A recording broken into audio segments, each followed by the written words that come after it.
François Fillon. Enfin, moi je vais m'effacer. Les auditeurs d'RMC vont dialoguer en direct avec vous, François Fillon. Alors je vous laisse la parole. Je vais simplement poser la première question. Ensuite je vous laisse avec Marc, Elisabeth, Gaël, Ahmed qui sont là, je vois, devant. J'ai juste cette question. Vous étiez Premier ministre. C'est Julien qui est à Périgueux qui m'a envoyé cette question par mail. Vous étiez Premier ministre. Quelles sont les décisions concrètes que vous auriez dû prendre et que vous prendriez maintenant? Bon, d'abord, on peut pas comme ça comparer des situations qui sont pas comparables. En 2008, on a fait face avec Nicolas Sarkozy à une crise économique et financière majeure qui a d'ailleurs fait reculer toutes les grandes économies du monde. Et on a fait un choix qui est un choix qui entraîne beaucoup de conséquences pour la suite, qui a été de dire on va relancer l'économie française pour empêcher que cette crise, sur un terrain qui était déjà très fragile, ne vienne massacrer des milliers et des milliers d'entreprises et d'emplois. Donc on a, souvenez-vous, baissé l'impôt sur le revenu pour certaines catégories de Français, on a aidé les plus défavorisés, on a aidé les entreprises, on a aidé les banques, on a aidé les entreprises automobiles. Et vous avez creusé le déficit du pays. Ça a creusé le déficit. Et quand on regarde ce qui s'est passé dans d'autres pays européens, ils ont eu un accroissement de leur endettement et du fait de l'effondrement de leur économie qui a été plus violent que le nôtre. Ce qu'il y a, c'est que nous, ça venait s'ajouter à une situation très difficile. Donc, dire par exemple que on aurait dû être plus radicaux sur la question des 35 heures, sur la question des retraites, c'est facile à dire. Aujourd'hui où la crise est non pas terminée, mais en tout cas où on est dans une situation d'accalmie. Quand le gouvernement socialiste dit à l'Assemblée nationale matin, midi et soir, c'est l'héritage, ils oublient juste un détail, c'est que on se battait dans une crise financière très dure. Aujourd'hui, c'est pas le cas. Les États-Unis vont avoir près de 3% de croissance, la Grande-Bretagne 2,4, l'Allemagne 1,7. On est vraiment les derniers. Maintenant, je veux quand même dire que j'ai toujours regretté, et c'est un regret c'est un jugement que je porte sur moi-même, que nous n'ayons pas en 2007 mis en œuvre de façon plus radicale une baisse du coût du travail avec cette idée qui est reprise par François Hollande aujourd'hui, de supprimer les cotisations familiales qui sont payées à tort par les entreprises en les faisant supporter par la TVA ou par la baisse de la dépense publique. Alors on va commencer avec Marc, si vous voulez bien, qui pose une question complémentaire, qui est expert comptable dans l'Essonne. Je vous laisse avec lui. Oui, bonjour Bonjour Jacques, Marc. et bonjour Monsieur le Premier ministre. Bonjour. Je voulais revenir sur votre déclaration avec Jean-Jacques Bourdin en disant il faut que la France mérite des mesures énergiques. Et moi je suis plus que d'accord. Alors malgré effectivement votre argumentaire sur la crise, bon, moi ce que je crois c'est que les politiques ont toujours des très très bonnes idées quand ils sont pas au pouvoir. Et puis quand ils le sont, malheureusement c'est vrai, ils sont confrontés aux réalités. Moi la question est directe. Vous allez vous présenter probablement contre Nicolas Sarkozy. Moi je pense que sur des points importants et sur des points fondamentaux, même si vous allez me répondre le contraire, je pense que vous étiez en opposition avec lui. Et en particulier, je pense que vous partagiez pas vraiment la même image qu'il a donné à la fonction présidentielle. Moi, ce que je crois, c'est que il faut assumer ses actes, Monsieur le Premier ministre. Pourquoi pendant 5 ans vous n'avez pas démissionné, alors que visiblement sur des points importants et sur le mode de gestion du pays, vous souhaitez conduire une autre politique, et je pense que vous le souhaitiez en votre fort intérieur pendant ces 5 ans. Bon Marc, vous êtes très fort parce que vous lisez à l'intérieur de mes pensées. C'est plus compliqué que ça. D'abord parce que on a fait une équipe qui, quand on regarde le passé, quand on regarde les couples entre les présidents et les premiers ministres sous la Ve République, n'a pas si mal fonctionné, honnêtement. Deuxièmement, parce que quand vous êtes confronté à une crise aussi grave que celle qu'on a rencontrée, faut quand même se souvenir qu'il y a eu un moment où on s'est posé la question de savoir si les banques allaient pas s'effondrer. On se dit, est-ce qu'on doit quitter le navire ? Qu'est-ce qui est le plus courageux? C'est de rester, c'est d'apporter sa force, ses capacités à l'équipe pour lui permettre de résister, ou c'est de quitter le navire. Par ailleurs, sur beaucoup de sujets, la politique qu'on a conduite était une politique qui avait été mûris ensemble. Et aujourd'hui, la démarche qui est la mienne, c'est une démarche qui s'appuie sur mon expérience. C'est-à-dire que je ne suis pas celui que j'étais il y a 2 ans, 3 ans, 4 ans ou 5 ans, parce que simplement j'ai appris, parce que j'ai tiré les conséquences, les leçons des échecs, des succès.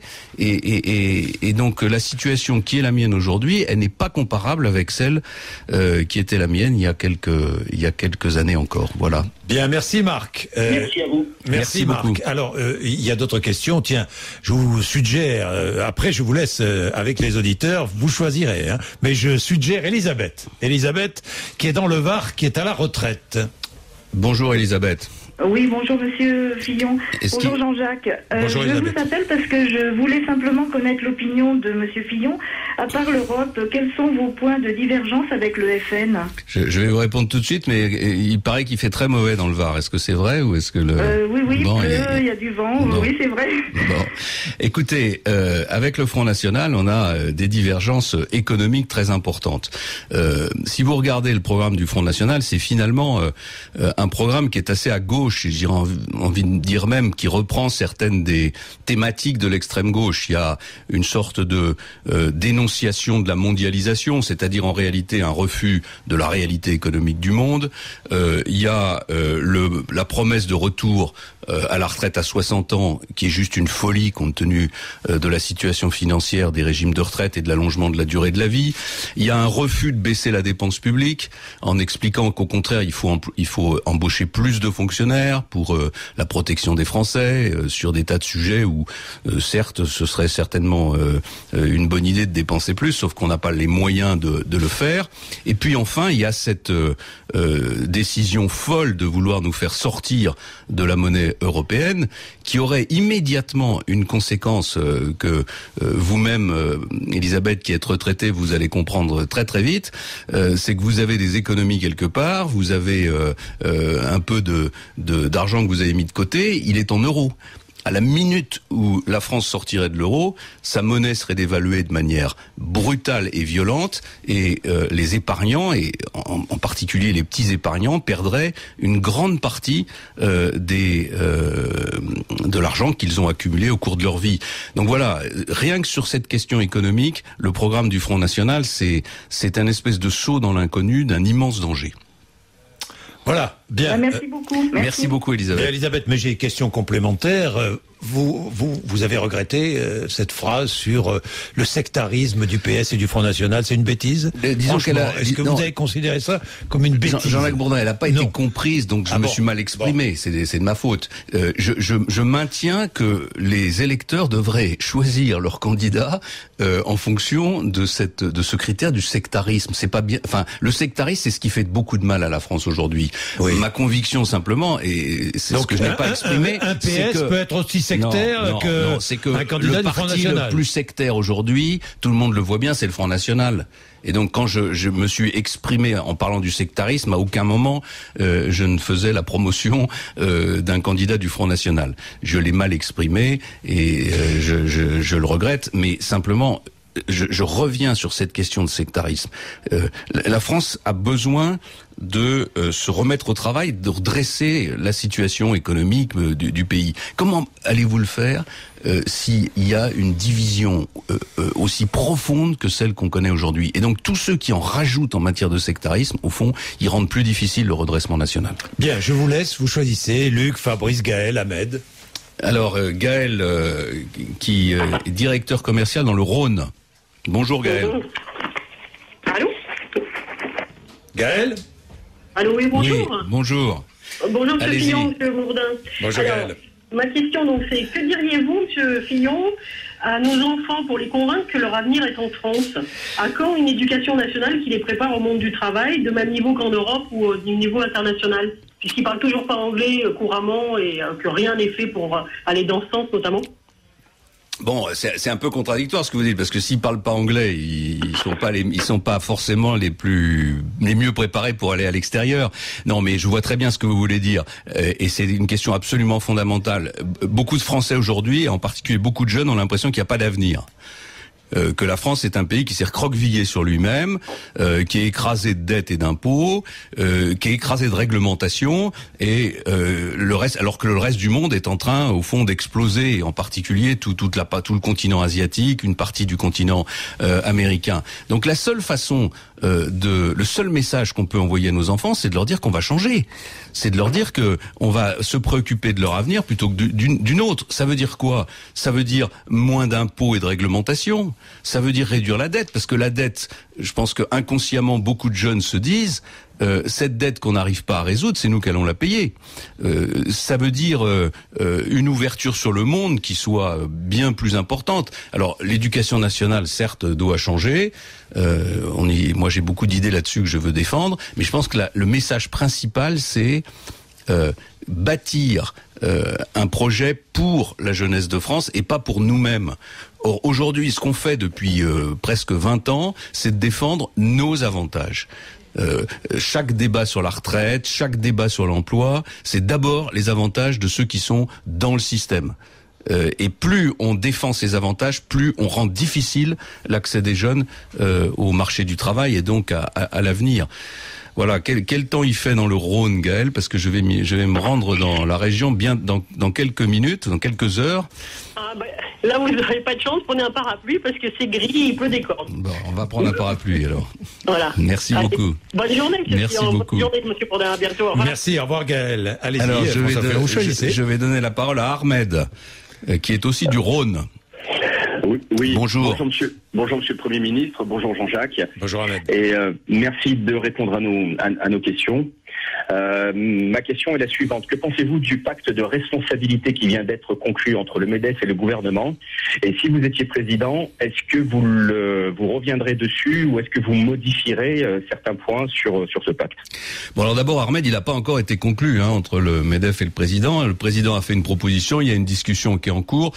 Comme je l'ai dit tout à l'heure à Jean-Jacques Bourdin, s'il était proposé intégralement, c'est-à-dire la baisse immédiate des charges sociales sans contrepartie, pour donner aux entreprises la compétitivité qui leur manque, je le défendrai. Et je le défendrai d'autant plus que c'est une mesure que nous avions prise, alors trop tard, c'est vrai, il faut le reconnaître, en mai 2012, j'avais fait voter par l'Assemblée nationale la baisse, le transfert des cotisations familiales sur la TVA et une augmentation de la TVA. Quand le gouvernement et le président Hollande sont arrivés, la première chose qu'ils ont fait dès la fin du mois de juillet 2012, c'est de supprimer cette mesure que François Hollande repropose maintenant. Donc il faut être cohérent. S'il la repropose, je regrette qu'il ait perdu 18 mois, mais je la soutiendrai. Il faut baisser les charges sociales dans notre pays pour que le travail ne soit pas plus cher qu'en Allemagne, plus cher qu'en Belgique, plus cher qu'en Grande-Bretagne, c'est-à-dire dans les pays qui sont des pays comparables. Voilà, est-ce que ça voilà, vous... Ahmed. Voilà. Merci, monsieur le Premier. Merci. Merci, Ahmed. Merci beaucoup. Allez. Luc, en Ille-et-Vilaine. Oui, bonjour, monsieur Fillon. Bonjour. Écoutez, je suis un ancien socialiste, j'ai 63 ans, j'ai pris ma retraite l'année dernière de la Poste à 62 ans. Je ne vote plus à gauche depuis les 35 heures. Parce que je me suis rendu compte des dégâts à la Poste. Bon. Très simplement. Voilà. Donc moi, ma question est très simple. Les 35, les heures sub défiscalisées, c'était très bien. Est-ce que vous éventuellement et l'UMP vous allez faire quelque chose contre les 35 heures ou remettre en place, voilà, les heures sub défiscalisées? Alors moi, je propose, Luc, deux choses très simples pour le secteur privé. Je propose que désormais il y ait une négociation entreprise par entreprise pour fixer le temps de travail et pour l'adapter à la réalité de l'entreprise. C'est-à-dire, je propose la suppression de ce qu'on appelle la durée légale du travail à 35 heures. Je propose qu'on s'inscrive dans les durées légales européennes qui sont beaucoup plus importantes, mais qu'on rende obligatoire une négociation majoritaire dans l'entreprise, ce qui permettrait d'avoir des durées de travail différentes d'une entreprise à l'autre pour tenir compte de la réalité et des négociations salariales naturellement qui vont avec. Et pour le secteur public, je pense que si on veut réduire la dépense tout en conservant une qualité de service suffisante et demandée par nos concitoyens, il faudra accepter une augmentation du temps de travail dans le secteur public, comme l'ont fait d'ailleurs les Allemands. Quand le gouvernement socialiste de M. Schröder a voulu relancer l'économie allemande, il a augmenté de 2 heures le temps de travail. Je pense qu'il faudra faire la même chose en ayant naturellement une négociation pour que les gains de productivité, de compétitivité obtenus grâce à ces 2 heures soient partagés entre les salariés, entre les fonctionnaires qui doivent voir leur salaire augmenter et ça veut dire François Fillon 2 heures de plus de travail pour la fonction publique. Je prends cet exemple. Cet exemple. Ça fait partie de choses qui doivent être discutées. Ça veut dire en même temps suppression de postes dans la fonction publique. Il faudra réduire les effectifs. C'est juste. Il faut se rendre compte qu'aujourd'hui réduction des effectifs et plus de travail. Jean-Jacques Bourdin, il faut se rendre compte qu'aujourd'hui, pour payer les salaires, tous les jours, le gouvernement de Monsieur Hollande va sur les marchés chercher de l'argent. Cette fameuse finance qu'il déteste, la vérité c'est que la France se roule à ses pieds pour obtenir tous les jours le financement de son déficit et de sa dette. Pour faire quoi ? Pour payer, en particulier, les dépenses de fonctionnement. Tout le monde voit bien, je veux dire, il n'y a pas besoin d'être un grand économiste pour comprendre que ce système-là va pas pouvoir durer, que on va connaître de nouvelles crises financières, de nouvelles crises économiques. Et si on le fait pas maintenant, si on ne réduit pas notre dépense publique maintenant, un jour, on va nous imposer la réduction de cette dépense publique. C'est qu'on va se retrouver dans une situation où ce seront des pouvoirs extérieurs, nos banquiers, le Fonds monétaire international, l'Union européenne qui viendront nous dicter notre conduite. Moi, je suis un souverainiste, je suis attaché à l'indépendance de mon pays. J'ai pas envie qu'on vienne me dicter ma conduite. Bien, merci Luc. Je vois beaucoup de questions. Pierre, Fabrice, Jean, Pierre qui veut. Alors, Pierre. Allez, prenons Pierre. Oui. Bonjour Pierre. Oui, bonjour Jean-Jacques, bonjour. Monsieur le Premier ministre, bonjour. Je voulais vous demander une réponse claire. Quelle est votre position vis-à-vis de François Bayrou? Et êtes-vous en adéquation avec le soutien de l'UMP pour la municipale de Pau? Vous qui avez toujours eu un langage clair, en 2007, vous avez osé dire que vous étiez à la tête d'un gouvernement, d'un État en faillite. Donc vous êtes un homme, je pense, qui avait une parole claire, nette et précise. Donc je vous demande une position réelle. Bon, moi j'étais en désaccord profond avec François Bayrou quand il a appelé à voter en 2012 contre Nicolas Sarkozy. Je l'ai eu d'ailleurs entre les 2 tours de l'élection présidentielle longuement au téléphone pour essayer de le convaincre de ne pas faire cette erreur, de ne pas prendre cette position. Les choses sont claires sur ce sujet-là. Maintenant, la situation à Pau, il y a une municipalité de gauche à Pau. Il y a une alternance possible. Il y a une alternance possible dans le cadre d'une liste qui regroupe l'UMP, les amis de François Bayrou, les centristes. Entre les socialistes et cette liste-là, je choisis cette liste-là. Voilà, parce que je préfère avoir une liste de la droite et du centre qui gouverne Pau plutôt qu'une liste socialiste. Ça n'enlève rien à la critique que je fais à François Bayrou pour ne pas avoir soutenu Nicolas Sarkozy en 2012. Et enfin, je termine en disant une dernière chose. Le pays est malade. Il n'a pas besoin de division supplémentaire, artificielle, politicienne. Il a besoin d'un rassemblement. Parfois je suis mal compris parce que je dis qu'il faut parler aux électeurs du Front National, mais qu'il faut aussi parler à une immense majorité de Français qui peuvent avoir voté François Hollande d'ailleurs, qui sont déçus aujourd'hui, mais qui sont disponibles pour, non pas adhérer idéologiquement à toutes les positions de la droite, mais à participer à un effort de redressement national. Donc moi je veux rassembler, je veux pas diviser. Oui, mais quelle est la différence entre le François Bayrou de 2007 et celui de 2012 par rapport à Pau? Puisqu'en 2007, rappelez-vous qu'il avait été battu de façon très claire et nette. Pour le moment, tous les sondages qu'on a faits le montrent plutôt gagnant. Et alors les sondages, il faut les prendre avec une certaine, avec précaution. Mais il est probable, enfin en tout cas, il y a aujourd'hui une bonne chance pour que une liste de la droite et du centre gagne à Pau. Voilà, bien, il y a une bonne chance. Merci Pierre. Pardon. Tiens, si nous prenions Patrick, qui est médecin dans le Var. Bonjour Patrick. Oui, bonjour. Allez-y Patrick. Je vous écoute. Oui, bonjour Monsieur le Premier ministre. Je suis médecin, je vois que vous avez bonne mine et ça me fait plaisir. Merci beaucoup. Je voudrais savoir pourquoi vous êtes si complaisant avec le gouvernement actuel vis-à-vis des réformes sociétales qu'il présente et pourquoi vous êtes si complaisant avec l'attitude lamentable de notre président de la République vis-à-vis de Madame Trier-Veller. Je vous remercie, vous souhaite une bonne santé. Merci beaucoup. D'abord, je suis absolument pas complaisant avec les réformes de société du gouvernement. Je les ai combattues, j'ai voté contre. Je me suis exprimé au Parlement dans le cadre du fonctionnement normal de la démocratie et j'ai été le premier à dire, notamment que sur le mariage pour tous, il faudrait réécrire le texte. Bon. Donc, c'est pas être complaisant que de s'inscrire dans le fonctionnement normal de nos institutions et de la démocratie et de faire jouer l'alternance. Et je me bats tous les jours pour que on gagne les élections municipales parce que je pense que c'est la meilleure façon d'envoyer un signal puissant à François Hollande pour le convaincre de ne pas poursuivre dans la voie qu'il a choisie. Quant à sa vie privée, je me suis toujours fait fixer une règle dans la vie politique, c'est moi je n'expose pas, je ne parle pas de la vie privée des responsables politiques. Ça m'empêche pas d'avoir un jugement et ça m'empêche pas surtout d'avoir ma propre attitude de vie, d'avoir mes propres règles de vie. J'approuve évidemment en rien le comportement de François Hollande, mais je considère que c'est pas à moi, je n'ai pas à porter de jugement public sur la vie privée du président de la République. Chacun peut le faire et vous le faites naturellement. Mais ça m'amène à vous dire une chose, c'est que j'ai toujours pensé qu'un des problèmes de notre pays, c'était que beaucoup trop d'hommes politiques se donnaient en spectacle. Il faut que les responsables politiques comprennent qu'ils ne sont pas des vedettes, ils ne sont pas des stars, ils n'appartiennent pas au monde des stars. Ce sont des hommes et des femmes qui ont été choisis par leurs concitoyens pour les représenter pour un temps d'ailleurs.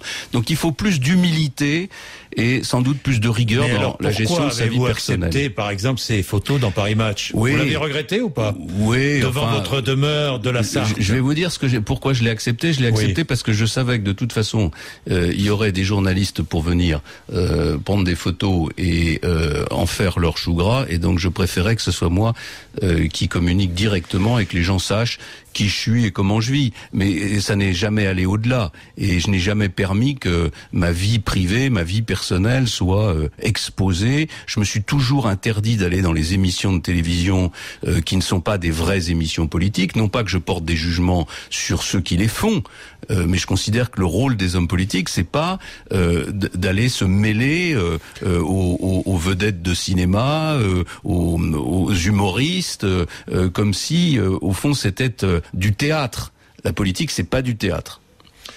Bien, merci. François Fillon, vous voulez encore une question ? Allez, choisissez une question. Allez, une question. Alors, Fabrice. Allez, le temps passe. Oui, bonjour Monsieur le Premier ministre et bonjour Jean-Jacques. Bonjour Fabrice. Bon, alors je vais vous poser une question, moi, très simple et assez directe. Enseignant à Paris, Fabrice. Oui. Enseignant dans l'enseignement privé. Et qui m'inquiète un peu. Moi, je voulais savoir, Monsieur Fillon, où est la droite à l'heure actuelle ? Parce qu'il n'y a pas d'opposition. Pour moi, il n'y a pas d'opposition. Personne ne réagit lorsqu'on parle du chômage, de l'économie, des impôts.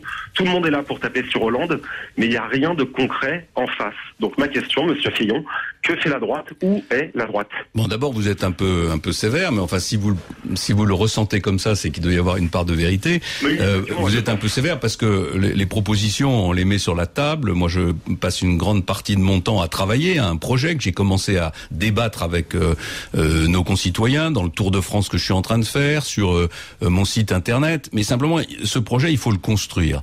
Et quand une formation politique, comme c'est le cas de la droite, a connu une série de défaites, il y a une phase de reconstruction qui est nécessaire. Et nous sommes dans cette phase de reconstruction. Elle est il y a beaucoup de désordre, et je comprends que ça soit frustrant pour beaucoup de nos concitoyens, mais cette phase, elle est nécessaire, et on va entrer maintenant, progressivement, au fur et à mesure qu'on va s'approcher des échéances électorales nationales, on va mettre sur la table, dans le débat, des propositions, celles que j'ai fait tout à l'heure sur la fin des 35 heures et la négociation dans l'entreprise, sur la baisse du coût du travail pour s'aligner sur la situation des autres grands pays européens, sur l'obligation de formation professionnelle pour les demandeurs d'emploi et la dégressivité des indemnisations de chômage, sur une réforme de l'éducation qui permette de brancher mieux l'école sur la réalité économique du pays, qui permettent aussi de mieux personnaliser l'enseignement pour tenir compte des différences entre les élèves. Voilà. Et sur l'innovation, parce que peut-être que la question la plus importante au fond, c'est de redonner aux Français le goût du risque, le goût de l'innovation, le goût de la recherche, le goût. Voilà, on est le pays qui a inventé presque tout. Et aujourd'hui, qu'est-ce qu'on invente? Plus rien, parce que on est enfermé derrière des protections qui sont des protections excessives. Donc le débat, il commence. Il doit se faire avec les citoyens. Mais je vous assure que vous ne serez pas déçus, en tout cas par le caractère radical des propositions que je ferai. Merci François Fillon d'avoir accepté de répondre aux questions des auditeurs d'RMC et de BFM TV. Merci. Simplement, le point sur la question SMS, très vite, Charles. Depuis ce matin, 6h, on vous interroge. François Fillon a-t-il été un bon Premier ministre? C'est très serré depuis ce matin. Pour l'instant, c'est oui, à 55%. Voilà. Et jusqu'à 10h, vous pouvez encore voter par SMS en envoyant oui ou non au 6 10 71. C'est pas fini, mais vous allez partir avec le sourire. Bien, merci François Fillon, 9h28. Et vos messages sur rmc.fr. Je vais vous lire le mail de Patricia qui est en Loire-Atlantique. Patricia nous écrit: je n'ai pas voté pour Nicolas Sarkozy en 2007, mais je ne peux pas dire que François Fillon ait été un mauvais Premier ministre. Il n'a pas fait de vagues, il n'était pas bling-bling, il n'y avait pas de dérapage. Au moins, le gouvernement bossait. On ne va pas accuser un Premier ministre d'être trop sérieux. Il a le mérite d'avoir travaillé dans l'ombre en sachant très bien qu'il allait devoir attendre pour être dans la lumière. Voilà pour Patricia.